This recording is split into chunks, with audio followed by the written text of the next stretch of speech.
It really comes down to the value that you bring to the table and the value that they bring to the table. Originating from deep inside the Rocky Mountains, transported through the power of the internet, and arriving inside your tiny earbuds.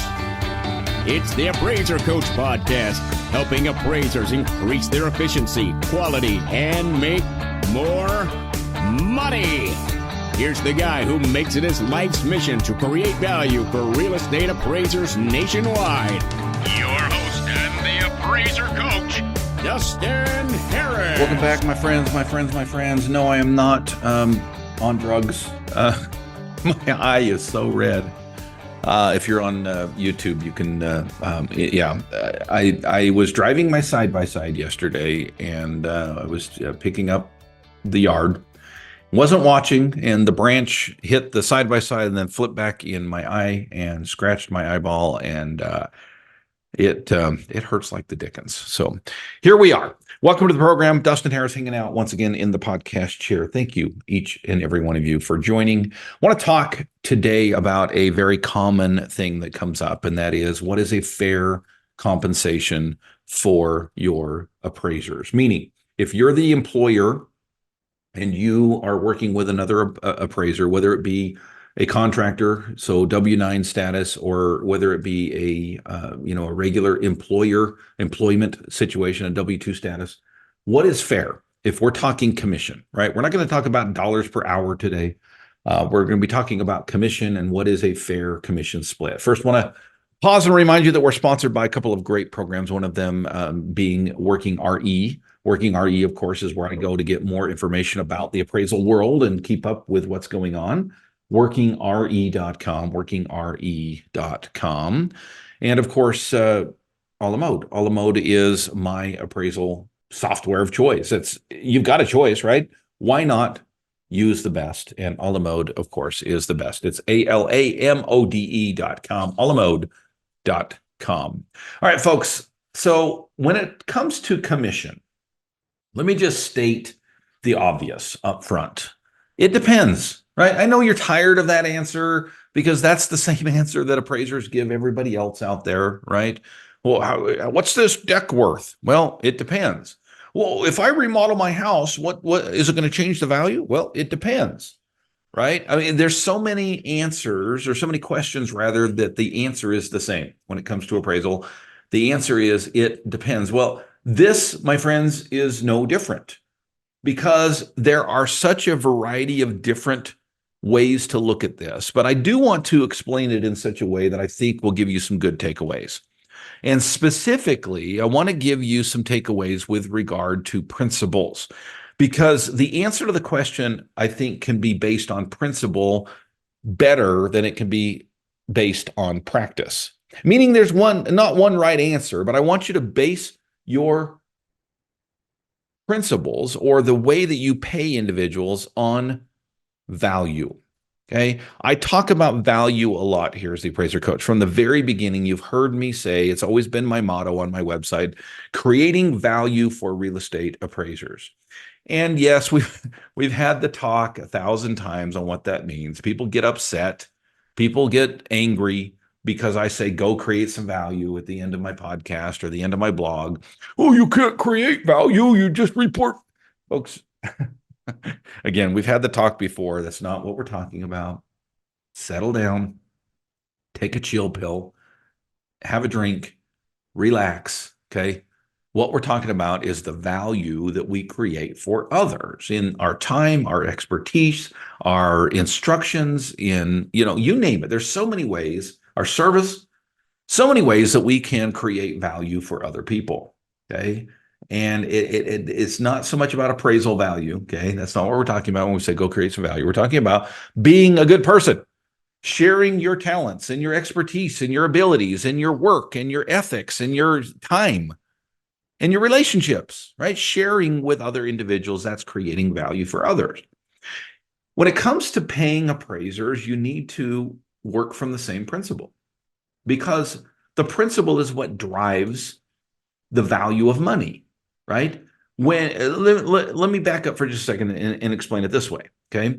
If you need your house painted and all you have is food in the pantry, right? You would need to find somebody that's in need of food as an exchange, an exact exchange to painting your house, right? What is the value of painting the house? Well, let's say it is, 500. I'm not going to say dollars because my whole point here is money is just an expression of dollars.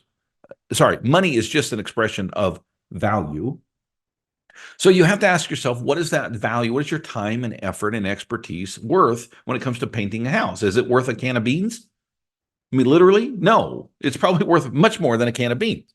And so we developed money to be a representation of the value that we provide. I go paint your house and you give me $800 in dollars, right? In actual currency. And then I take that and I go buy a can of beans for $1. And then I still have $799 left, or 799 representations of value that I can then spend somewhere else, if that makes sense. Okay. And so value when it comes to paying individuals is very, very important as well. I'm in the process currently in another business of hiring people. And I'm in the process of interviewing. And I spend a lot of time interviewing every day. In fact, I did 3 interviews just this morning. And I have advertised that this job, and it's an entry-level job, so don't get all over me, okay? We're not talking appraisal here, professionals, okay? Entry-level job, it's retail. And I've said that the pay is $15 to $18 an hour. And so the conversation usually goes something like this. Okay, well, let's talk about salary. As you can see, I have advertised between $15 to $18 per hour. And I'm going to work with you on what you bring to the table, your experience, your ability, your expertise, your work ethic, your ability to show up on time, your ability to do the job, on and on and on. Okay. And so the key here, folks, is that whether they make $17 or $15 depends on the value that they bring to the table. And I want to then reward them with value in return. And the same is true when it comes to appraisers. As we get back from the break, I'm going to get very specific with you on commissions and how you should look at this from a commission standpoint. What is a good commission split? First, I want to pause and remind you, of course, of a great magazine out there called Working RE. It comes to your mailbox 4 times a year, and it comes to your desktop every day, right? Every day you can log on to workingre.com and find out what is the latest and greatest in the amazing world of appraisal. Workingre.com to learn more. Again, workingre.com. And a la mode. A la mode, of course, is on that screen right there. I've got 3 screens in front of me. I'm looking at the one in front of me. I've got one over here and I've got one over here. And guess what? A la mode is right there. Why? Because I'm working on a la mode all the time. I love what it brings to the table. I've used the others and they're great. They really are. You're not going to go wrong with any of the report writing software. And if you're looking for something that is less money, you can find it. If you're looking for something that brings more value to the table, a la mode is that answer. alamode.com, of course, is where you learn from their website. And if you want to learn from their mouth, meaning you're going to speak to them, go to the phone and dial 800 a la mode.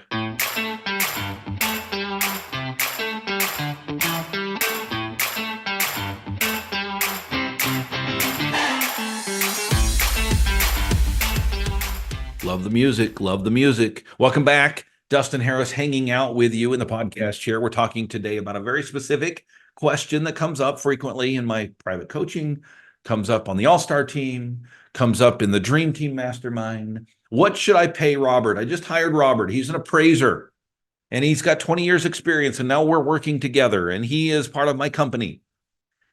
And I don't know what to pay him. And the question that I would ask is, well, okay, what does Robert bring to the table and what are you offering Robert? Okay. And the most important part of that question is the second part, not the first part, because it might take them a while to understand what value Robert truly brings to the table. But right off the bat, you're going to know the answer to the second question. And the second question being, what are you giving them? What do I mean by that?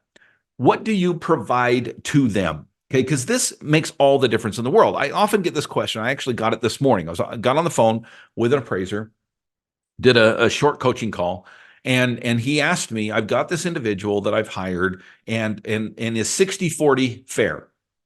And my first question is, who's making the 60 and who's making the 40?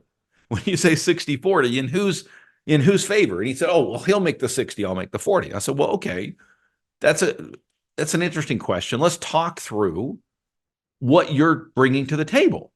And the answer this individual gave was, well, I'm providing a place, an office, a physical brick and mortar office.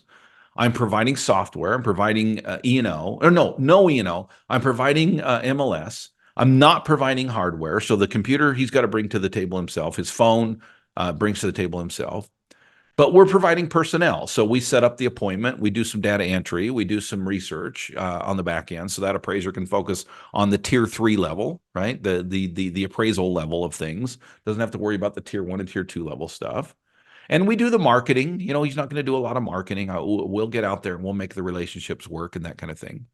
I said, well, you're bringing a lot to the table, honestly. And I would flip that. You know, with that much brought to the table, I do a 40-60, right? You make the 60, he makes the 40. And we talked through that. And I said, you know, maybe you're more to the 50-50. I did a lot of 40-60s when I was running a big office. And it worked out. But we were bringing everything to the table except the tier 3. So again, going back to the conversation that I had earlier, this individual, you know, is bringing his own computer to the table. This individual is bringing his own E&O to the table. By the way, I would discourage that. That's another topic for another day, and we did talk about that, right? It's best to just combine your E&O for value's sake. But the answer to the question on the table is, what is a good commission split, folks? It depends. It depends on what you bring to the table or what you offer this individual, and it depends on what they bring to the table. I have had mastermind students that had an 80-20 split, okay? 80% in favor of the employee, 20% in favor of the employer. And when I asked the question, what do you bring to the table? And they said, nothing. And I said, what do you mean nothing? Well, we bring our name brand. He can hang his shingle under ours, right? Bob's Appraisal Service now includes, Janet, who works for us. I said, so you're not doing any marketing? No, they do their own marketing. Okay, well, what exactly do you bring to the table? Well, we bring, work. Like we get work that we want to delve out. We work with clients that it doesn't matter. They don't care the appraiser. They just care that they're working with, a particular company, and we can reassign inner office pretty easy. Okay, well, great. That's something, right? You're bringing a book of business to the table. And thus you're probably bringing some marketing as well, whether you think you are or not, you are. But everything else is on their own. There's no brick and mortar. There's no MLS fees. There's no E&O. There's no, you name it, right? And it's a contractor status as well. Right. So in that sense, maybe an 80-20 works. The employer is making 20% to just be there, right? To exist, to have built up that company over the years. They're getting paid for that. And so the answer to the question on the table, folks, is very clearly it depends, because it really comes down to the value that you bring to the table and the value that they bring to the table. Speaking of value, I would think that you could ask every one of my students, my clients, my friends, my team members in the All-Star team about the value that it brings to the table. Folks, it's $49 per month, all right? Think about that. That's one meal out a month, okay? What do we bring to the table? You would be shocked. In fact, you don't need to be. Go to my website. Every product that you can bring up is absolutely free on the All-Star team, right? Courses, webinars, hundreds. The membership library, right? Documents, contracts, you name it, to help you to be a better business owner. $49 a month, no limitation. First month is free, right? Sign up, check it out. If you don't like it after 29 days, cancel. You won't, because the value's there.